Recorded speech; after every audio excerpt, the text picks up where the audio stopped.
रसूल पाक सल्लल्लाहु अलैहि वसल्लम का एक फरमान है मुसन्नफ अब्दुल रज़ाक में, ये हदीस आपने आज याद रखनी है। नबी पाक सल्लल्लाहु अलैहि वसल्लम ने फरमाया किसी आदमी के नमाज और रोजे से मुतासर न होना, पहले देख लेना कि वो ईमानदार है कि नहीं। किसी के नमाज रोजे से मुतासर नहीं होना, पहले देख लेना कि दयानतदार है कि देखना लोगों की जेबों पे कितनी नजरें डालता है। फरमाया बहुत सारे नमाज रोजे वाले धोखेबाजी करते हैं, दयानती न करें, अपने ओहदे का पास रखें, अपने मनसब का ख्याल रखें। ओहदे जिस जगह आप मौजूद है आपकी जिम्मेदारी है। मेरे रसूल पाक सल्लल्लाहु अलैहि वसल्लम ने फरमाया हर बंदा तुम में से निगरान है और जो उसकी रियाया है उसके बारे में उसने जवाब देना है। कभी भी बददयानती न करें। हम लोगों का पहले एतमाद हासिल करते हैं, फिर उस एतमाद को ठेस पहुंचाते हैं। उसका नुकसान पता क्या होता है? दुनिया में सबसे कमजोर शख्स वो होता है जिस पर कोई एतबार नहीं करता। जिसका एतमाद जाया हो जाए वो आदमी बिखर जाता है। कभी भी धोखाधड़ी की पॉलिसी ना बनाए। हम लोगों से मुफादात लेने के लिए अपने रवैये मीठे करते हैं और जब काम निकल जाता है फिर हमारे रवैये बदल जाते हैं। ये धोखा है, ये बददयानती है। इसको अल्लाह रसूल ने पसंद नहीं किया। मेरे नबी पाक अलैहिस्सलाम ने फरमाया जिसमें तीन बातें पाई जाए वो तो मुनाफिक है। अगरचे उलमा कहते हैं यहाँ मुनाफिक इत्कादी मुराद नहीं, मुनाफिक अमली मुराद है, लेकिन हुजूर ने फरमाया मुनाफिक है। या रसूलुल्लाह कौन? फरमाया वो बंदा जब बात करे तो झूठ बोले, जब वादा करे तो मुखालफत करे, जब अमानत रखी जाए तो बददयानती करे। ये तो बंदा मुनाफिक है। हजरत अबू नूर अलैहिर्रहमा ने लिखा है, फरमाते हैं महमूद गजनवी का दौर था तो एक आदमी महमूद गजनवी के पास ना अपना केस लेके आया, मुद्दई बन के आया। उसने कहा बादशाह मेरा केस बड़ा निराला है। बादशाह सुलेमान ने कहा वो किस तरह? कहने लगा ये मेरे पास एक थैली है, मैं ना सफर पे जाने लगा तो ये थैली पूरी हीरों की भरी हुई। फलां इलाके के जो काजी साहब है ना, मैं जाती दफा मैं कहीं सफर पे जा रहा था तो मैं उनके पास छोड़ गया कि रास्ता लंबा है, कहीं को मुझसे छीन ना ले, हीरों की भरी हुई थी। कुछ दिनों के बाद मैं वापस आया हूँ, काजी साहब ने मुझे थैली वापस की है तो इसमें हीरों की बजाय खोटे सिक्के निकले। अब मैंने काजी साहब से कहा है तो काजी साहब तो मेरे गिरेबान तक आते हैं, वो कहते हैं बता कहीं से फटी है, खुली है? वो जिस तरह टांके लगा के तूने सी थी उसी तरह लगे हुए हैं कि नहीं? तो हुजूर लगे भी बिल्कुल उसी तरह है, न फटी है न खुली है। अब मैं लुट गया हूं, मेरी कुल उम्र की कमाई जाया हो गई, खोटे सिक्के कहां और हीरे कहां? तो मेहरबानी करें और आप की बारगाह में अल्लाह रसूल के नाम पर हलफ देता हूं कि मैं हूं बिल्कुल सच्चा। महमूद गजनवी कहने लगे तू जा, थैली छोड़ जा और जब मैं तुझे बुलाऊंगा फिर दोबारा आना। शख्स चला गया। महमूद गजनवी उठे, दरबार बर्खास्त किया, लोगों से कहने लगे चले जाओ, मैं 3 दिन के लिए सैर करने जा रहा हूँ, 3 दिन के बाद लौटूंगा। अकेले जब रह गए ना महमूद दरबार में तो महबूब ने छुरी मंगाई। वो जिस तख्त पे बैठते थे वहां गद्दा बिछा हुआ था, ये गद्दा पड़ा ना, वो गद्दा बिछा हुआ था। महमूद ने छुरी के साथ उसको फाड़ डाला और छुरी जेब में रखी निकल गए। कहने लगे मेरे बाद को मेरे दरबार वाले इहाते में दाखिल ना हो। महमूद चले गए। अब वो सफाई करने वाला जब आया ना, उसने आके देखा तो गद्दा तो फटा हुआ है। उसने शोर डाल दिया, पहरेदार भी आ गए, फलां साहब भी आ गए, फलां साहब। उसने कहा ओ खुदा के बंदो उसका गद्दा फट गया, वो तो मार डालेगा। उसने कहा था सिवाय सफाई और निगरानी वाले के दूसरा आए कोई ना, और यहाँ आया भी कोई नहीं। पहले दिन ही फटा हुआ है तो लटका देगा सबको, क्या करें? शोर हो गया, सारे दरबार के मुलाजिमीन इकट्ठे हो गए। एक बंदा बोला, कहने लगा फिक्र न करो, मैं कैसे बंदे को जानता हूं, इस तरह सिएगा कि जिसने फाड़ा होगा उसे भी पता नहीं चलेगा कहां से फटा था। ऐसा बेहतरीन रफू करेगा कि पता भी नहीं। उसने कहा यार हम सारे एक महीने की तनख्वाह देते हैं, तू बंदा बुला। वो बुला लिया उसको, उसका नाम मोहम्मद रफूगर था। वो आया, उसको गद्दा दिखाया, उसका यार इस तरह सीना पता न चले। उसने कहा फिक्र ही न करो, मैं बड़ा कारीगर हूं। बड़े बड़े कारीगर लोग नहीं हमारे मुल्क में पाए जाते, कोई निशान छोड़ते हैं पीछे। बड़े कारीगर पैसे होने चाहिए, बड़े बड़े कारीगर बंदे। आप यकीन करें ऐसा ऐसा फलसफा یہ عمرہ عبادت ہے نا، سرکار دو عالم صلی اللہ علیہ وسلم کی بارگاہ کی حاضری بڑی نعمت ہے نا. تو سعودی گورنمنٹ نے پابندی لگا دی. خیر ان کی بھی زیادتی ہے، اس طرح کی پابندیاں شریعت اسلامیہ میں جائز نہیں. اللہ کے گھر مسلمان جب چاہے جا سکتا ہے، لیکن وہ کہتے ہیں جی 2000 ریال دے جس نے 2 سال بعد بھی آنا ہے. انہوں نے پابندی لگائی تو ہمارے ایجنٹوں نے بھی کئی خاص ٹریننگ حاصل کی ہوئی ہے، پتہ نہیں کہاں سے سیکھ کے آئے، انہوں نے بھی رستہ نکال لیا.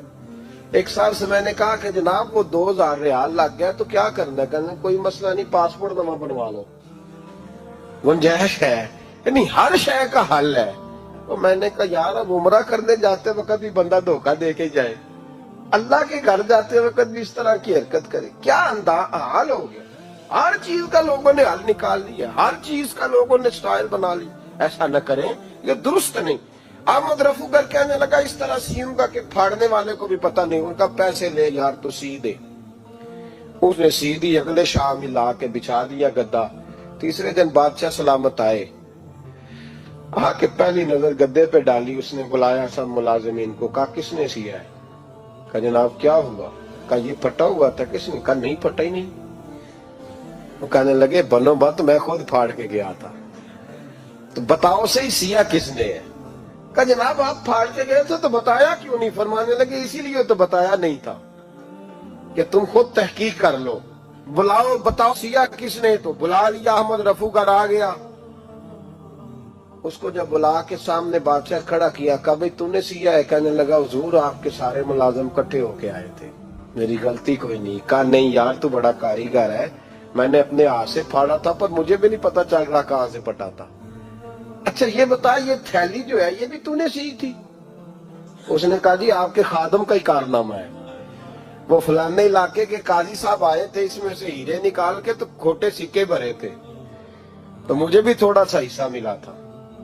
محمود نے سارے گواہ بھی اکٹھے کر لیے، ثبوت بھی اکٹھے کر لیے. پھر قاضی کو بلایا، پہلے سارے ثبوت اور گواہ کیس حل کر لیا. پھر ہمارے ہاں یہ حال ہوتا ہے کہ مدعی 2-3 ہفتے کے بعد خود ہی ہاتھ باندھ جاتا ہے، کہتا تسی میری جان چھڈو، مجرم پھڑو پاوے نہ پڑھو. وہ کہتا ہے مجھے معافی دو، میں رہا. ظلم ہے نا، ظلم زیادتی ہے کہ جو بیچارہ اتنے سوال مجرم سے نہیں ہوتے جتنے مدعی سے ہوتے. اب یقین کریں اتنے سوالات ہوتے، بیچارہ ہف جاتا ہے. یہ طریقہ درست نہیں. ایک لٹ گیا اور دوسرا طرح طرح کے سوالوں کے جواب دیتا پھر بیچارہ. سارے ثبوت اکٹھے کر کے قاضی صاحب کو بلایا، تنہائی میں لے جا کے.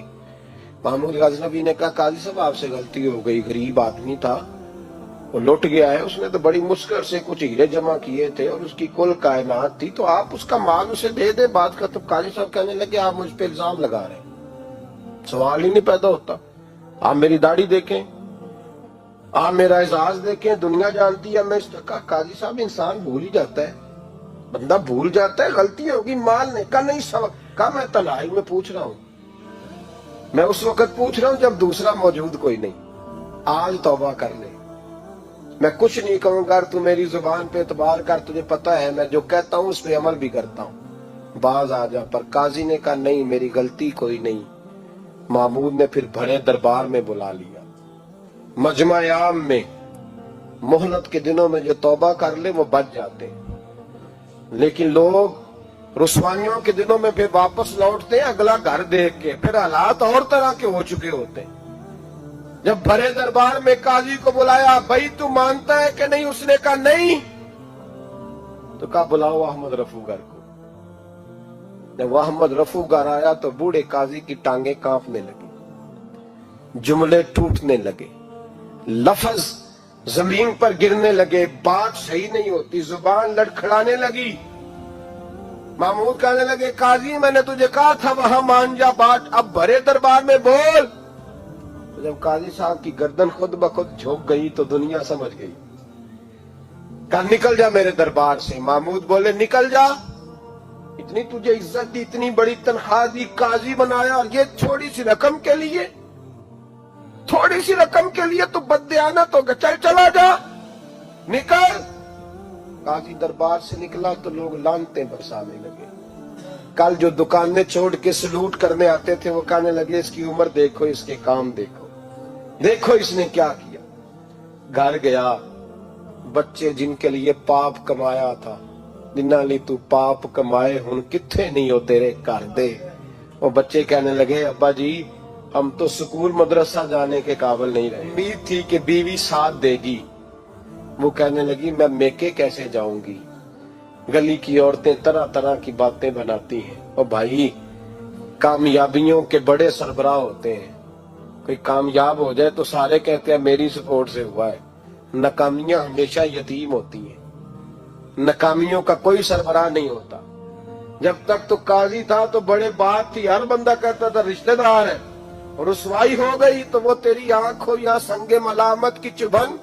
कौन पहुंचा है मेरे दर्द की गहराई तक, दौरे शोहरत में तो यारों ने किया याद बहुत, साथ आया ना कोई कूचे रुसवाई तक। और मियां साहब कहने लगे सारी उम्र ही आटा गुद है, मैं लखा कीते नहीं पेड़े, अब वक्त आया ही ते मोहम्मद बख्शा कोई नहीं हूं बैठा नेड़े। हालात ही बदल गए। काजी खामोशी से अंदर चला गया, अपनी रुसवाई समेट के बिस्तर पे लेटा। न रोटी की भूख लगी, न पानी की प्यास लगी, न नींद आई, सारी रात तड़पता रहा।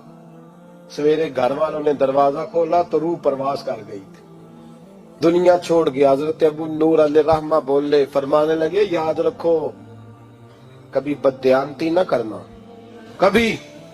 ये तो महमूद गजनवी की अदालत थी, कयामत में रब करीम की अदालत लगेगी। और फरमाया वहां तो गवाही देने वाला अहमद रफू गर था, कयामत में तो तुम्हारे अपने हाथ पैर गवाहियां देंगे।